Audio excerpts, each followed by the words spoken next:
Hello and welcome. In this section, I want to start to tackle two very important questions that we're going to be answering throughout this entire course. The two important questions are, what is Docker? And secondly, why do we use Docker? We're going to first tackle why we use Docker by going through a quick little demo right now. Now I'm going to show you a little flow diagram.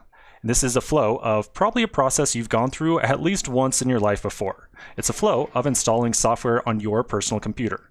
And I bet at least once for you, this is what has happened. Maybe you have downloaded some installer, you run that installer, and then inevitably at some point in time, you end up getting an error message during installation. So what do? Well, you probably troubleshoot the issue by looking on Google, you try to find a solution, you eventually solve that issue. You then rerun the installer, only to find, hey, ta-da, you have some other error appearing. And then you have to go through this entire troubleshooting process again. So this is, at its core, what Docker is trying to fix. Docker wants to make it really easy and really straightforward for you to install and run software on any given computer. Not just your computer, not just your personal laptop or your personal desktop, but on web servers as well, or any cloud-based computing platform. I want to give you a very quick demonstration of this flow right here in action, and then show you how quickly I can solve installing a problem, or installing a piece of software by making use of Docker. So I'm going to very quickly go through the flow of installing a piece of software called Redis.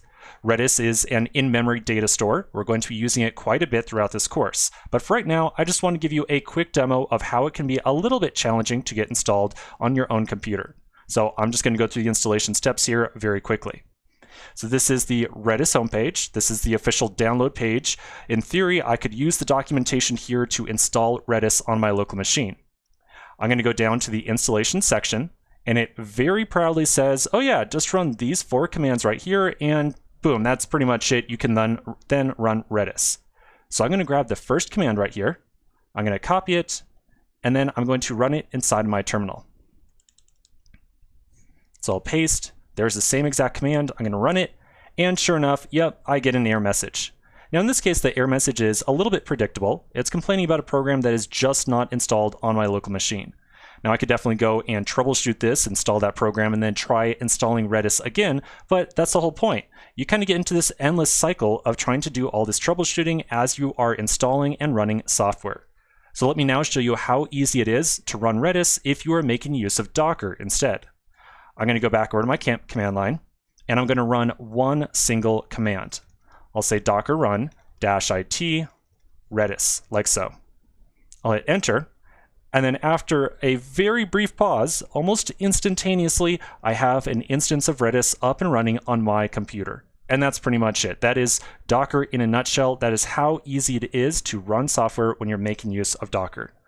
So to answer the question very directly of why we use Docker, well, we make use of it because it makes life really easy for installing and running software without having to go through a whole bunch of setup or installation of dependencies.